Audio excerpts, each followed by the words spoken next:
بسم اللہ الرحمن الرحیم۔ محمد صلی اللہ علیہ وسلم اور امپیریل کالج کی تحقیق۔ لندن کے امپیریل کالج کی ایک تحقیق میں جسے کیرولین بروجٹ نے لکھا ہے، وہ کہتی ہیں جنین عموماً 10 ہفتوں کے اندر اپنے سر اور گردن کو حرکت دینا شروع کر دیتا ہے اور حاملہ مائیں 2 ہفتوں کے درمیان پیر مارنے جیسی حرکت محسوس کرنے لگتی ہیں۔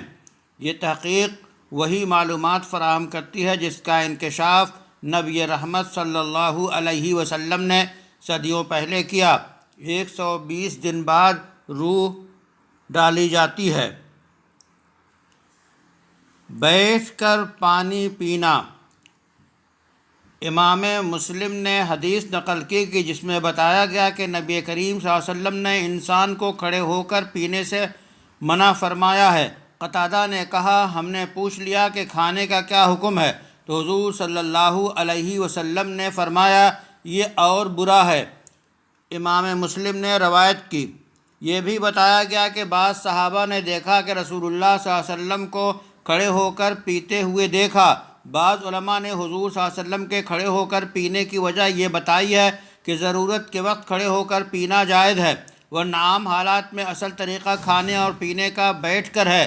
رسول اللہ صلی اللہ علیہ وسلم نے جب بتایا کہ کھڑے ہو کر کھانا پینا چاہیے تو اس وقت کسی کو اس کا ادراک نہیں تھا کہ اس کے پیچھے کیا راز ہے اور کیا حکمت ہے، لیکن جب یہ دور آیا اور اس میں اس معاملہ کی حکمت اور تحقیقی و سائنسی راز کھلا جسے رسول اکرم صلی اللہ علیہ وسلم نے 1400 سال پہلے بتایا، جو کھلی دلیل ہے کہ محمد صلی اللہ علیہ وسلم اللہ کے رسول ہیں، اللہ کی وحی ان پر آتی ہے، جو اللہ آسمانوں اور زمین کا خالق ہے۔ کھڑے ہو کر پینے کے مضر اثرات۔ عالمی شہرت یافتہ ماہر غذائیت سندھیا گنگانی کا حوالہ یاد رکھیں۔ کھڑے ہو کر پانی پینے کے بہت سے مضر اثرات ہوتے ہیں۔ جسمانی رطوبتی نظام متاثر۔ کھڑے ہو کر پانی پینے سے جسمانی رطوبتی نظام میں خلل واقع ہوتا ہے اور سیال مادے کی روانی عدم توازن کا شکار ہوتی ہے، جو جسم کے نظام ہضم اور تیزابیت میں اضافے کا ذریعہ بنتی ہے۔ اسی طرح جوڑوں میں سیال مادے کے اکٹھا ہونے کی وجہ سے جوڑوں میں درد و سوزش کے امکانات بڑھ جاتے ہیں۔ اسی طرح یہ عمل گردے کے ذریعہ پانی کی صفائی کی کارکردگی کو متاثر کرتا ہے، جو گردے، مثانے اور پیشاب کی نالیوں کے انفیکشن کا سبب بنتا ہے۔ ایش گپتا جسمانی و غذائی امور کی ماہر لکھتی ہیں، کھڑے ہو کر پانی پینے کی عادت سے گریز کرنا چاہیے کیونکہ اس سے نظام ہضم درہم برہم ہوتا ہے۔ کیونکہ جب آپ صلی اللہ علیہ وسلم کھڑے ہو کر پانی پیتے ہیں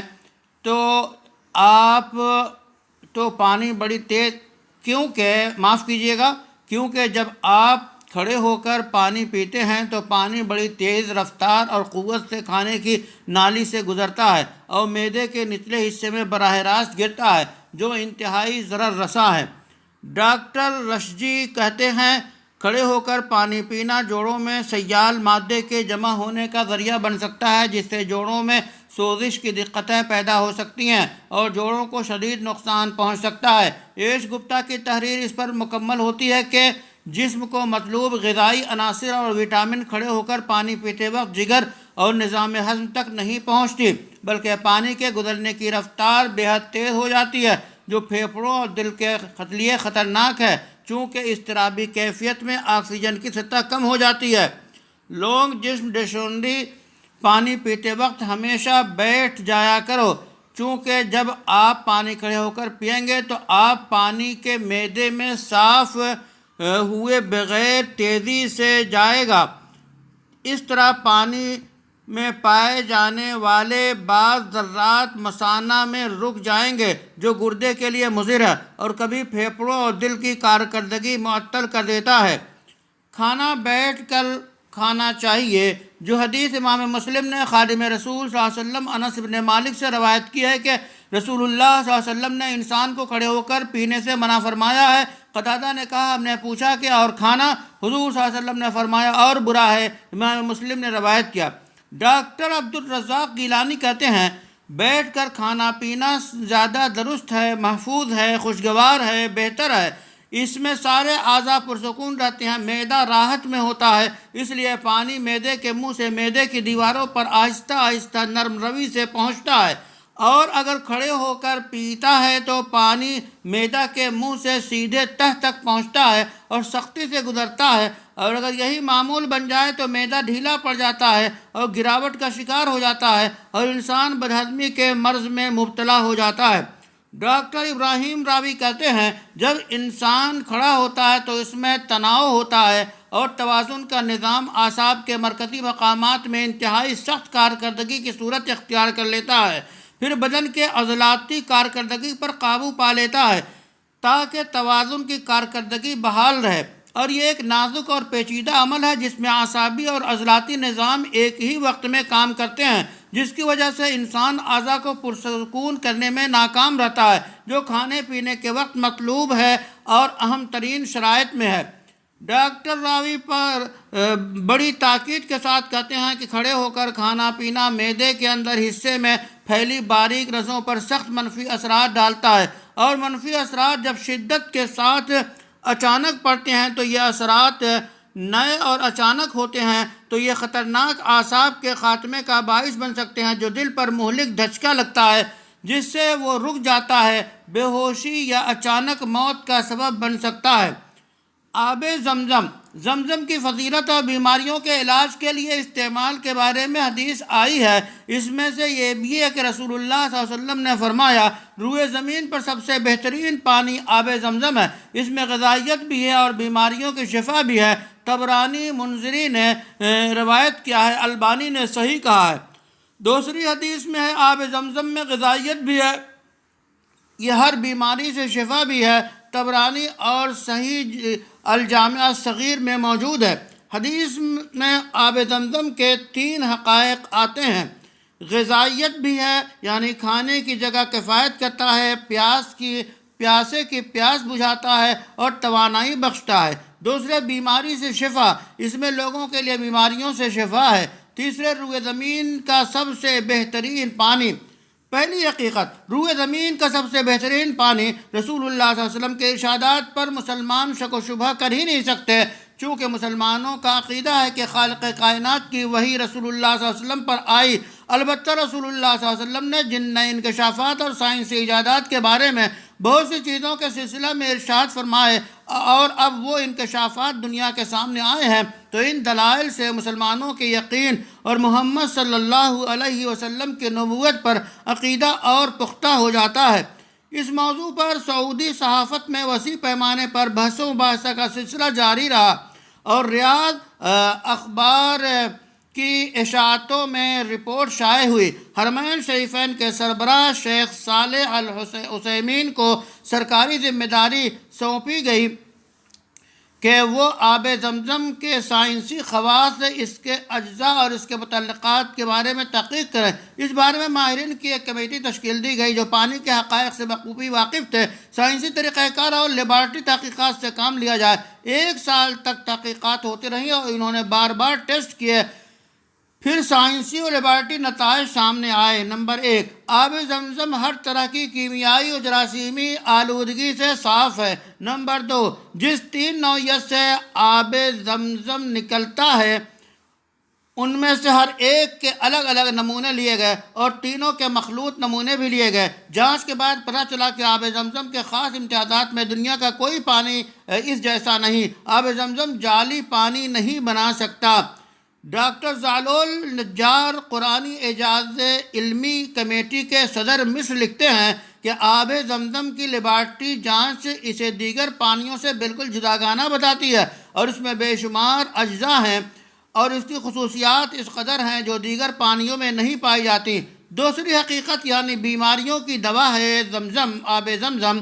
ڈاکٹر کنوٹ فائفر لکھتے ہیں کہ آب زمزم رقیق دوا ہے، حیات بخش ہے۔ میری رائے میں یہ صرف پانی نہیں بلکہ دوا بھی ہے۔ تحقیقات سے پتہ چلا کہ آب زمزم خلیاتی نظام کو بہتر بناتا ہے جو اچھی صحت کا ذریعہ ہے، اور آب زمزم میں فلورائڈ پایا جاتا ہے جو جراثیم کش ہے۔